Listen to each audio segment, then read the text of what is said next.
આશાનું કિરણ જન્માવ્યા બાદ અંબાલાલ કાકાએ ફરી પાછી એક એવી આગાહી કરી છે જે ખેડૂતોના પેટમાં ફાળ પાડે એમ છે। કારણ કે અંબાલાલ પટેલનું કહેવું છે કે બંગાળના ઉપસાગરમાં એક બીજું વાવાઝોડું બનવા જઈ રહ્યું છે અને 18 નવેમ્બરથી આ હળવું દબાણ ઊભું થશે બંગાળના ઉપસાગરમાં।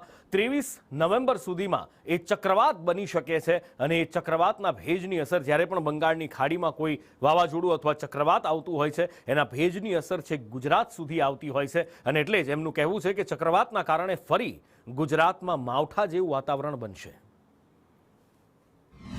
તેમજ 18મી નવેમ્બરે બંગાળના ઉપસાગરમાં હલચલ જોવા મળશે અને તારીખ 22-23 સુધીમાં ચક્રવાત થવાની શક્યતા રહે છે, જેના કારણે 18થી 24માં માવઠા જેવું હવામાન થઈ જવાની શક્યતા રહે।